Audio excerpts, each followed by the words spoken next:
Gordon Strong joins me to discuss German lager beer styles. This is BeerSmith Podcast, number 223.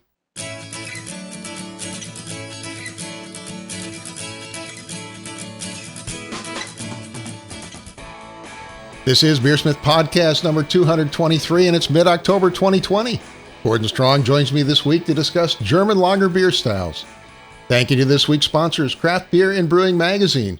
Every issue of Craft Beer and Brewing Magazine is packed with articles for homebrewers and beer lovers.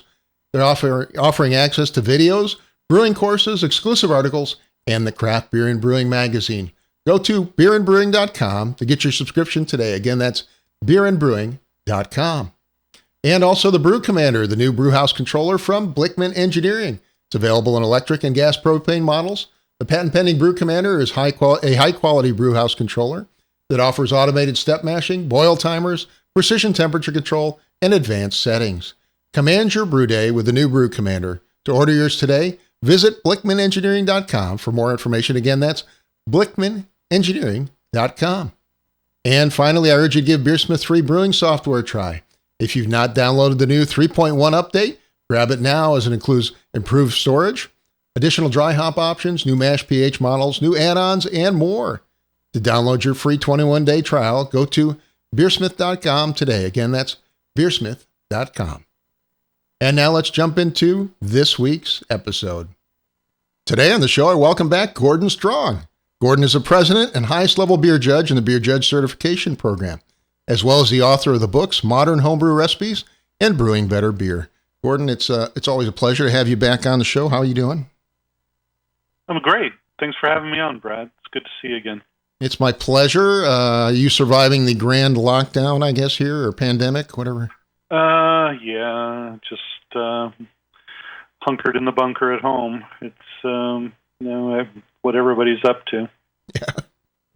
So, what projects have you been up to? I think it's been probably a little over a year since I had you on last. You've been doing any interesting brewing, I guess? The start of the year, I think, I think I was gearing up to go to Brazil last time I talked to you, and turns out that was the last thing I did right before COVID.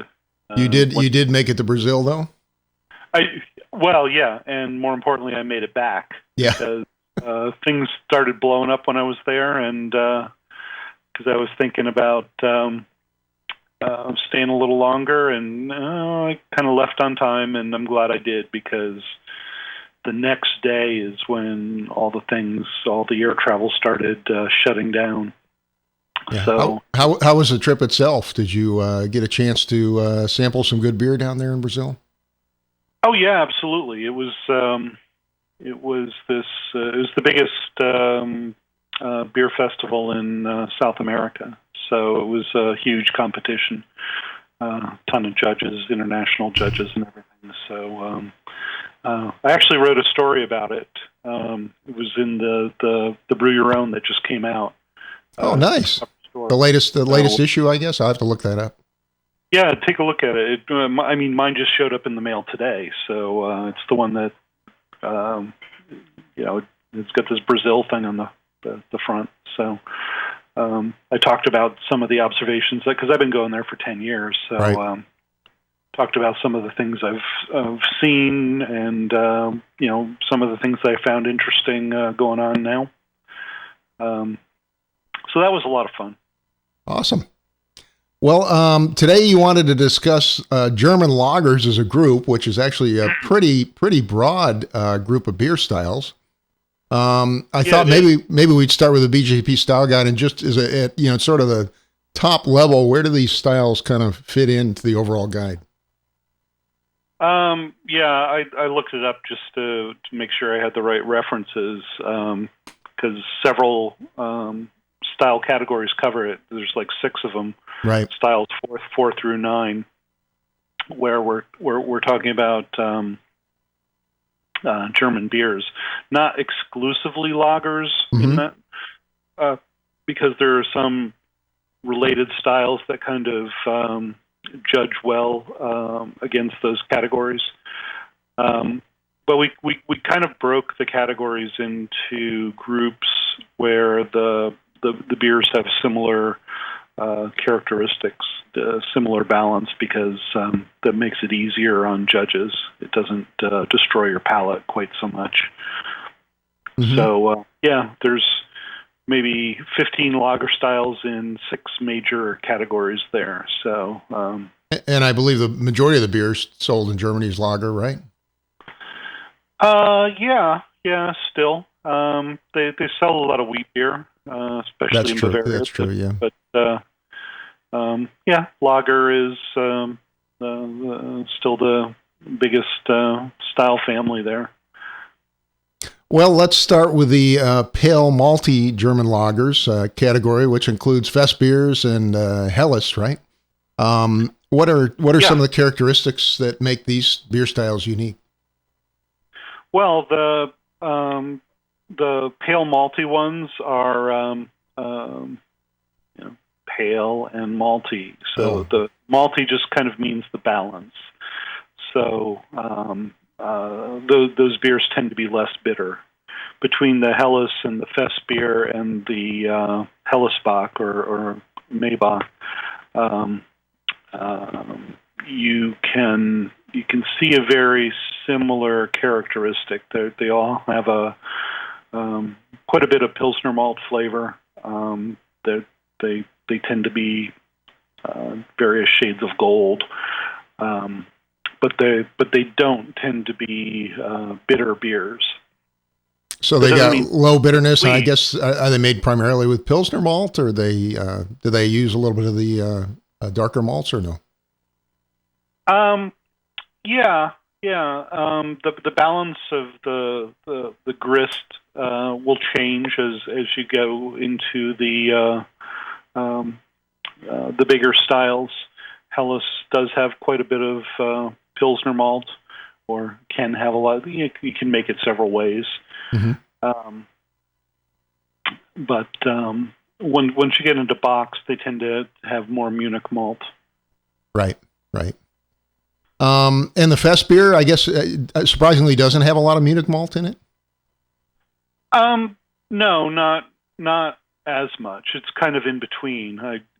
When I make mine, it actually, if you actually start with a recipe for a Helles and compare that with a Hellesbock, mm-hmm. You could almost draw lines between them and kind of extrapolate in the middle. And come up with something that works pretty well. So Fest beer is mostly, where it's majority Pilsner malt, mm-hmm. but it's got more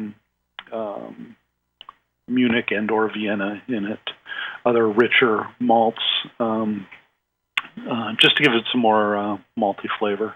Right.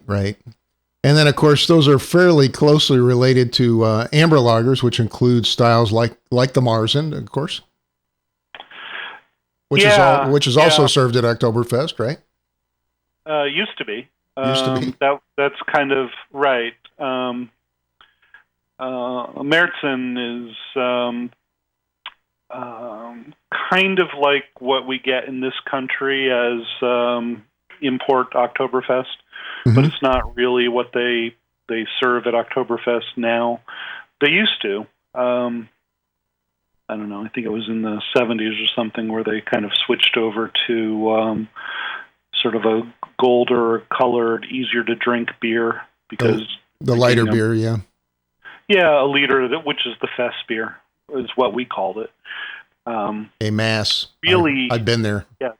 You're drinking a liter at a time, so yes. They do have to have the drinkability to it. Yeah. So can you talk a little bit about the amber styles, maybe? Yeah. So I mean, there's Märzen, which is like I said, that's kind of like export Oktoberfest or historical Oktoberfest. A little darker, right? Yeah, it's a little darker. It might use some Cara Munich and some darker malts in that as well. Also, perhaps it's been decocted. And then there's the its cousin, the rock beer, which is basically a smoked Märzen. So that's going to use some of the Beechwood smoked malt in it. But the balance there is still malty, but it's got some more color malts in it to give it some more flavor. Tends to have a little bit more body as well. Mm-hmm. They'll still share a lot of common attributes among all the German styles. Okay. And we're going to talk about those in a minute. Yep. And then, of course, there are the Bocks, which are actually spread across, I think I counted 4 different categories in the guide. Can you talk a little bit about the Bock? Yeah, I mean, Bock is more of a statement of strength than it is any particular style. So when we're talking strength, are we talking alcoholic strength, stronger beer? Although it's not defined by the alcohol content, it's defined by the starting gravity of the wort. So Bocks have to be 16 Plato or 1064 gravity. And Doppelbocks are 18 Plato or 1072 or higher. So that's more of a German brewing tradition, or it used to be part of their tax category for strengths of beer. Bocks are a stark beer or a strong beer, and those are defined as being above 16 degree Plato by gravity. So yeah, there's Hellesbock and a Dunkelsbock or a dark Bock, Doppelbock, Eisbock, and if you want, there's even a Weizenbock, which is a Bock strength wheat beer. I always associate it with darker beers, but it's not necessarily the case, right? No. The Hellesbock or Maybach or Maybach is a pale beer. Tends to be a little bit drier and a little bit more bitterness because you need something to replace the rich darker malt flavor. That's kind of a pale version, and there is a dark version, and also in Doppelbock, the same split exists. Although in the BJCP they're part of the same category. You just specify whether it's a light or dark, but you can have basically a pale Doppelbock as well. And what are some of the elements they have in common, other than obviously we talked about starting gravity? Yeah, they're just really they tend to be malty, very malty, and they can have a little bit.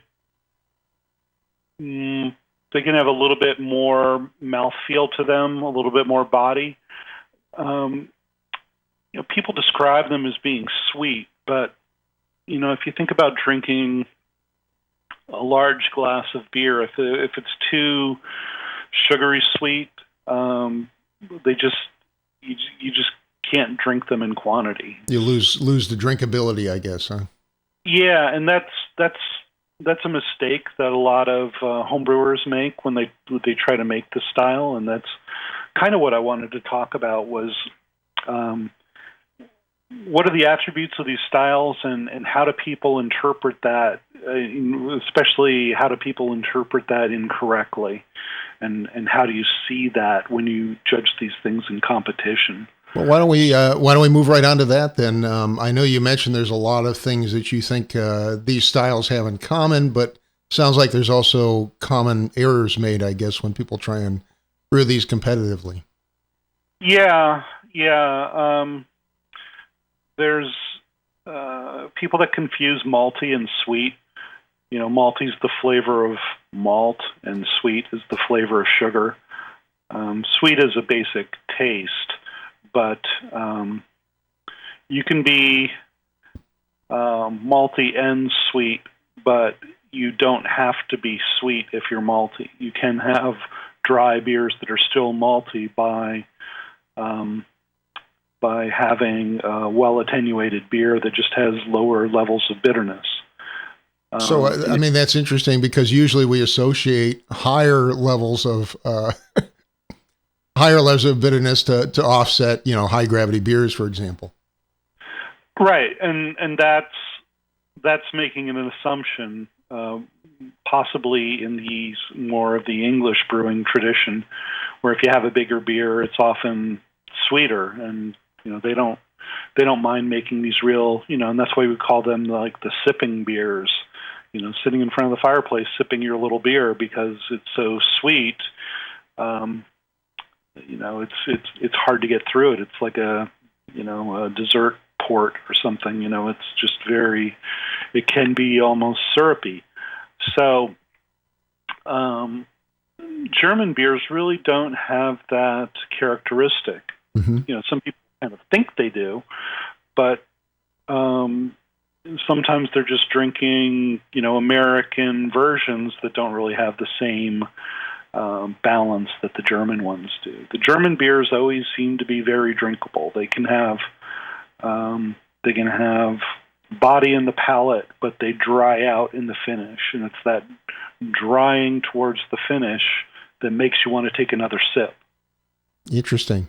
And I mean, so how do you go about creating that characteristic in a beer? Yeah, so there's a couple of things that the German brewing textbooks kind of pound on. They all talk about quality ingredients. So getting good German malts is the start, but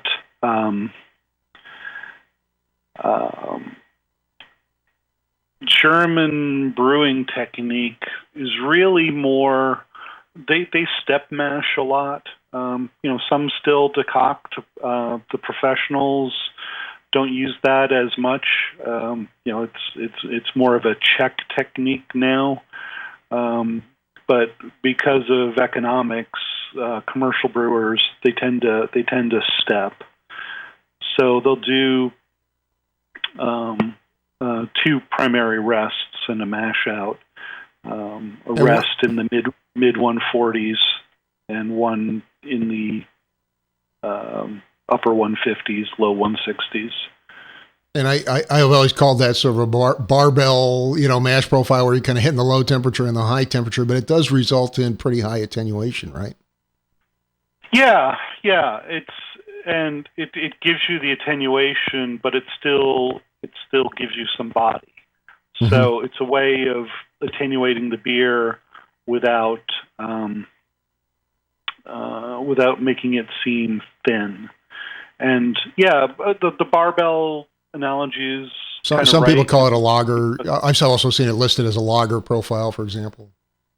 Yeah, I just call it a German step mash because that's kind of what the way the textbooks kind of lay it out. Mm-hmm. Of the way they're taught, and I think it is kind of important for the drinkability that you get. People sort of claim to me, "Oh, you can make any beer you want with a single infusion." Sure. I mean, you can turn starches into sugars, but are you going to turn them into the right sugars? And is the resulting beer going to give you the character that you're looking for?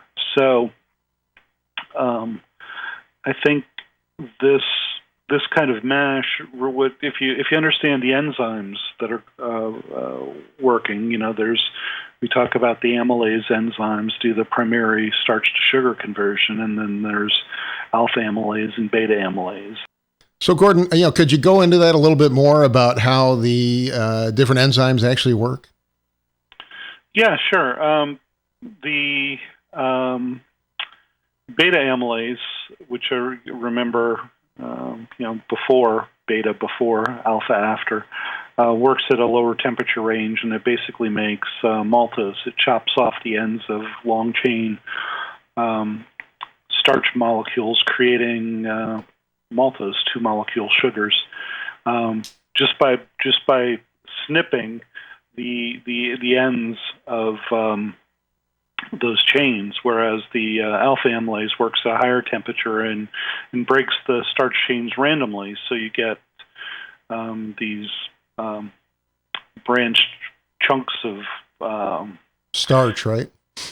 Yeah, or starch and sugar, they're just different lengths. So yeah, so you wind up with these longer chain things that don't ferment quite as well, maybe not at all, and they tend to build body in beer because they don't ferment out. Mm-hmm. So whereas the maltose, I assume, just ferments 100%, right? Basically. Yeah, it's yeast's favorite food is maltose. So that's I tend to think of the lower temperature rest as basic. I usually call it a maltose rest. You could call it a beta rest, but it's making maltose. So that's my primary conversion. It goes on there, and then you just have a higher rest where you're building some body, and then you mash out. And explain how the two actually kind of work together. I've never really fully understood it myself, how that two-step mash work together to provide something that still has good mouthfeel but has much higher attenuation. Yeah, when you're mashing, you're creating conditions for enzymes to work, but enzymes don't work instantaneously. So, we talked about how the beta amylase is sort of chopping off maltose molecules from these starch chains, and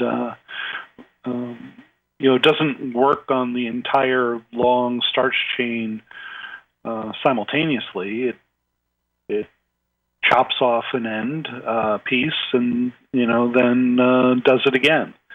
So it takes a while to go through these. So you're not really converting everything. So there's still things that you can convert. So when you at a higher temperature, you're creating conditions for a different enzyme to be more active. And these things aren't really, they're not like switches. Think about like bell curves, right? So, it's a process that takes time, obviously. Yeah, and usually these kind of processes, they go faster if the temperature is warmer, but when enzymes get too warm, they kind of fall apart. They become denatured, is the technical term, and they kind of lose their ability to do their thing. So I'm sorry, how long are we talking about for the two steps, on average, maybe? When I'm doing it at home, I do the first rest for maybe a half hour, 40 minutes, and the second rest, 15, 20 minutes maybe. And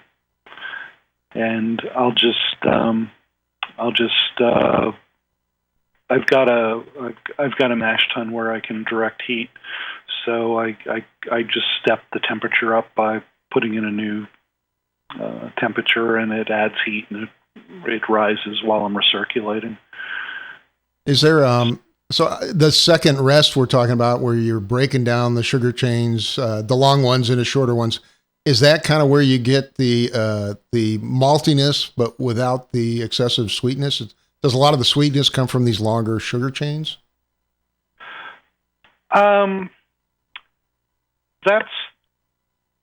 That's kind of what people tend to think, but it's not really true because they give you more of the mouth feel, because sweetness is a function of shorter sugar chains taste sweeter. So one molecule sugar chains taste sweeter than two molecules. So it's kind of the opposite of what I said then, right? Yeah, it's kind of related, but I don't want people to start thinking that you get these random branch starch chains and those are sweet, because they're not. Because sugar is sweet, and those chains are more. They're more of an expression of the body of beer, of fullness on the palate is how they come across. But the bottom line, I guess, is that these two steps kind of work together to give you the high attenuation you're looking for, and right? And also attenuated, but full, and a fuller palate. That's, to me, that's what one of the aspects that characterizes German beer. And then how does that compare with like a traditional, triple decoction mash where maybe you're doing protein rests and a bunch of other stuff? Well, those other rests are going to break down different parts of the grain, and some malt that's hasn't been processed as much by the maltster. The brewer is basically doing part of that work. So nowadays, highly modified malts are kind of more ready to use. So there's less of that need to do it to get the yield. So now, if you're doing a decoction, you're mostly doing it because you want a certain flavor out of it. You're developing these Maillard reaction products from going through that boiling phase. You also get a little bit better extract from it because you're by taking the starch through higher temperatures, you're actually bursting more starch molecules and making the starch more available to the enzymes to work on. So you're repeating a process a couple of times, which tends to break down the malt more completely. But with modern malts, you can get most of that done. I mean, yeah, you can convert grain with a single infusion mash, sure. Mm-hmm. But that's not really the way that Germans brew. Well, you mentioned there were other common mistakes, perhaps, with lagers, in addition to the mashing we just talked about. Yeah. So staying on the grain theme, and this is something like with more of the darker beers, is a problem that I see is that people often use the wrong malts. Okay. They might read a style description and say, this style is toasty. So, they use a bunch of biscuit malt or, English malts or things that, are more overtly toasted. And the German beers are a lot more subtle than that. And I assume they don't have the fruity flavor that a lot of the English malts have, right? Yeah, that's right. But some of those sort of more, things like biscuit malt or amber malt, or they just have sort of a stronger sort of toasted flour taste. Like, I don't want to call it bread crust because that almost sounds desirable in some of these styles. But there winds up being this sort of drying, I almost want to say burnt bread kind of flavor that you get out of some of these malts. And nowadays, I mean, you go out and find whatever Oktoberfests are left on the shelf, and try some of the American ones, and they almost always get the malt wrong. They almost are always using something that has too strong of a toasted flavor, and it winds up being more dry and burnt tasting to my palate. It's lacking the rich malt and the sort of the subtlety that you get out of these styles. So instead of a biscuit malt or something like that, what would you use? I'd use a little dark Munich, or start bringing a decoction into play. But a little bit of dark Munich can really go sort of a long way in boosting the malt of some of these styles. Or sometimes I even grab some aromatic malt from Belgium and use that because it's kind of a more intense malt. Yeah, that's a very strong malt, so I assume you're just using tiny amounts, right? Yeah, small amounts. One malt that I've seen, and I used to read advice where people said this product called Melanoidene Malt was supposed to be equivalent to aromatic, but not to my taste. It has too strong of that sort of heavily toasted flavor, and sort of not in a good way. So, I mean, you have to be really careful if you use that, but it doesn't give me the same results that I get from aromatic, which tends to sort of boost the maltiness. So if I'm making fest beers and bocks and things like that, I tend to bring in some dark Munich and some aromatic as sort of the secret weapons to crank up the malt flavors without getting something too dark. And I think dark Munich is still a fairly light malt, right? It's just above regular Munich, I think, right? On the color wheel? Depends on the malt. Yeah, I mean, it depends on the maltster. There are different ones. I mean, I'm most familiar with the Weyermann Munich Type 2 malt, which is usually what I'm talking about. Mm-hmm. But I have had some other ones that are almost twice as dark as that, and those tend to have sort of stronger flavors. So you have to be careful. Not all malts from different maltsters have the same profiles, even if they have the same name or similar names. Do you have other advice, particularly related to malt and the darker beers? Yeah, using the debittered malts, I think is really useful because a good phrase there is that you're looking for roasted, not burnt. And there it's the Weyermann Carafa Special, the huskless dark malts, I think, can really sort of give you that color and flavor without making it taste too much like a porter. Yeah, of course, the bitterness comes from the husk, right? A lot of it.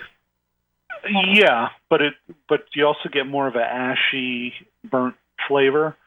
Absolutely. So I really do like the smooth roast that you get out of those debittered malts. And those are also good in small quantities if you're trying to just adjust the color of something. If you just want to make something a hair darker without picking up a lot of color, you just throw in, a very small amount of that those Carafa type malts. So I think choosing the right kinds of malts and avoiding some sort of substitute malts, I think is a good start. Following the step mashing to get the right attenuation and mouthfeel is another one, and then you start getting into fermentation and finishing, and I think that's the sort of the last of the important parts of German lagers. Well, I do want to cover that, but before we jump into that, do you want to just say anything about hops? I know most of these pick from a fairly small set of continental hops, right? Yeah. Again, the Germans call them the noble hops because of the quality, the flavor that they get out of them. It's a small set of hops they tend to prefer, and even if these styles are bitter and have more of a hop character, they're not aggressively hoppy like IPAs are. Yeah. Or a lot of other American beers. So the Germans really sort of value these really high quality ingredients and elegant, refined flavors, and those are the words that I looked up some of them today in a German brewing textbook, and they are using words like elegant and refined. That is their goal. They're looking for a very high quality beer that tastes like expensive ingredients. So yeah, noble hops don't dry hop is probably not whirlpool hopping either, right? Generally no. Yeah. No, I mean. Some of these styles you can use sort of the first word hop technique. That's something I use when I'm looking to get something smoother out of hops, and it works well in these German styles. But yeah, I mean, you're not looking at a large number of hop additions, and not too late. You want some of the rawness of the hops to cook off. Before they're before you knock out the boil. Well, before we go, I wanted to get to that last main point, which of course is talking about fermentation and aging. You said that's another area that people commonly make errors on. Yeah, and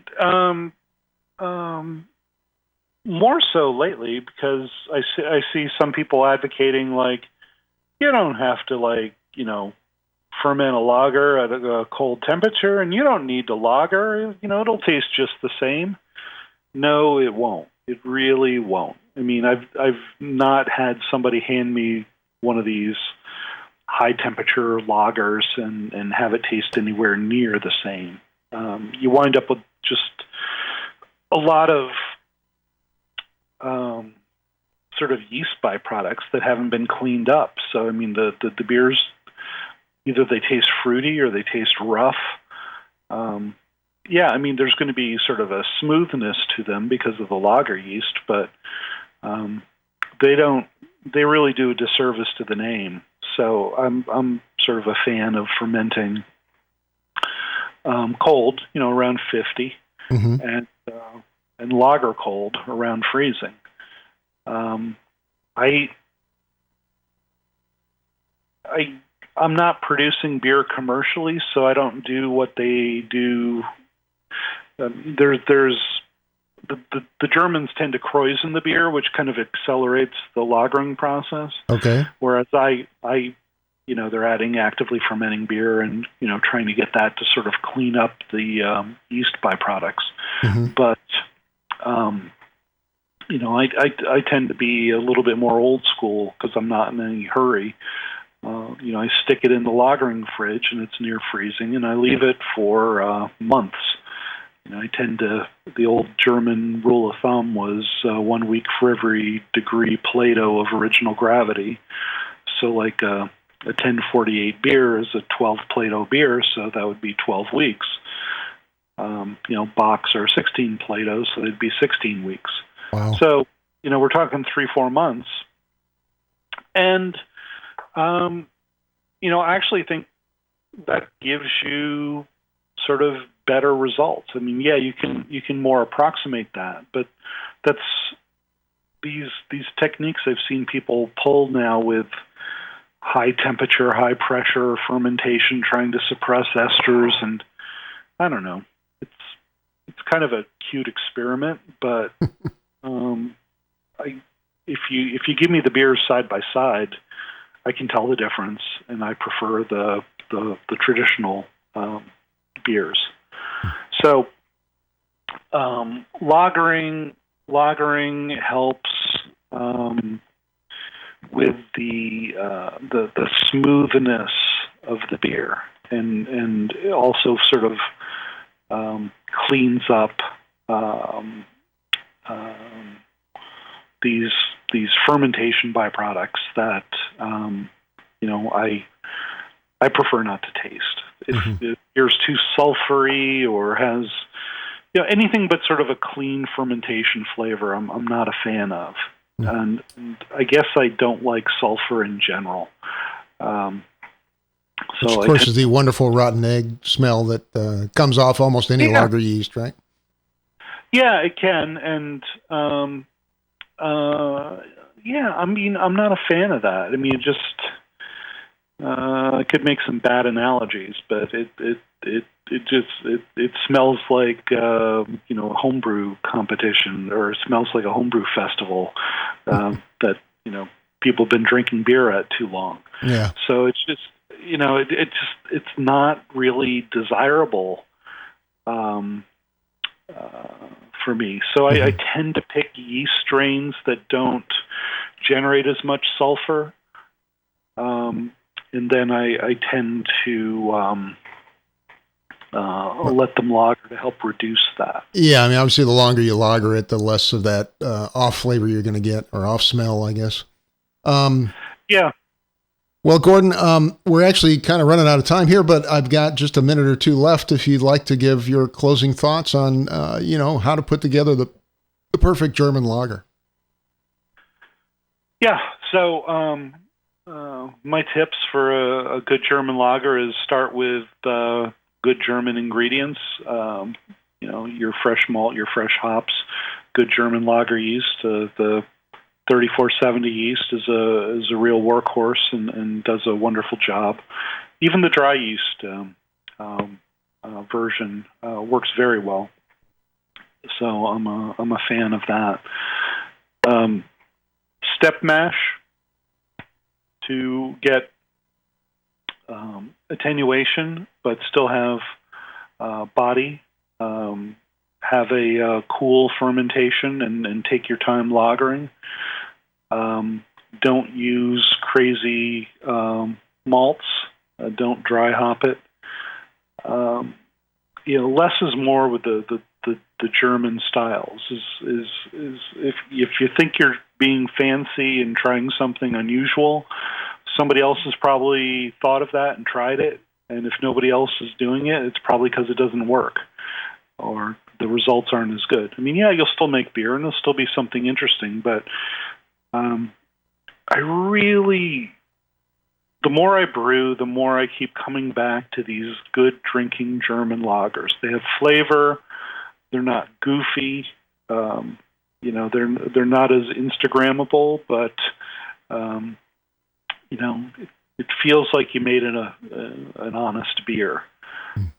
They take some time, so I do tend to have them going while I'm brewing and drinking some other styles, and that's why you have more than one carboy, right? And more than one keg in the fridge.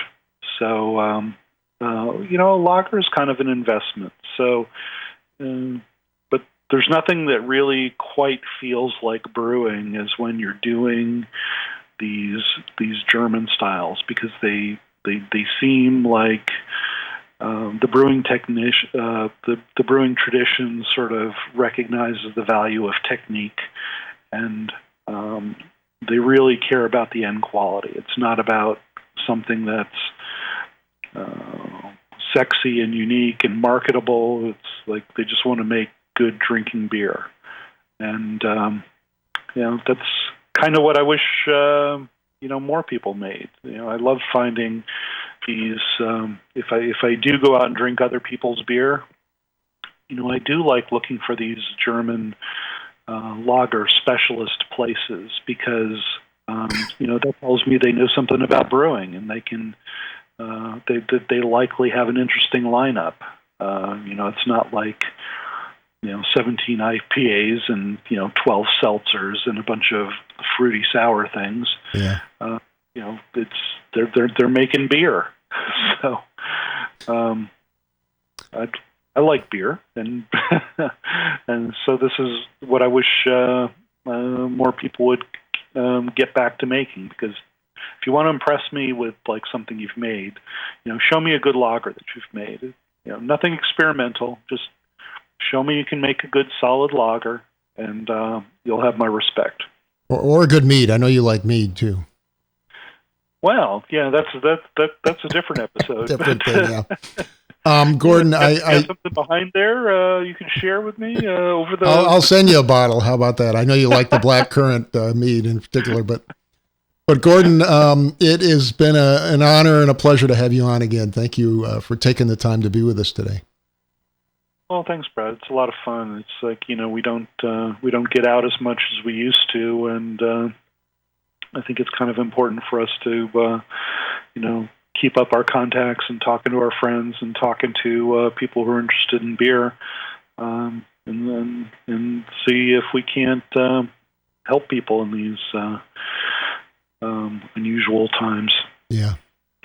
Well, again, today my guest was Gordon Strong. He's a BJCB president, top beer judge, and author of the Modern Homebrew Recipes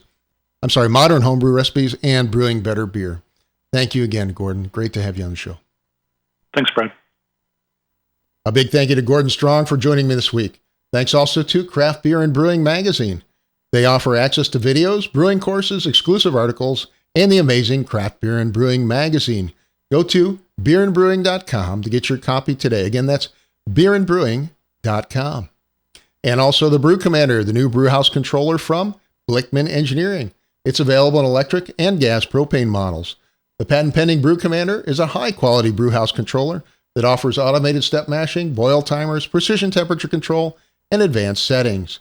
Command your brew day with the new Brew Commander. To order yours today, visit blickmanengineering.com for more information. Again, that's blickmanengineering.com. And finally, I urge you to give BeerSmith free brewing software a try. If you've not downloaded the new BeerSmith 3.1 update for both mobile and desktop, grab it now, as it includes improved data storage, additional dry hop options, new mash pH models, new add-ons, and much more.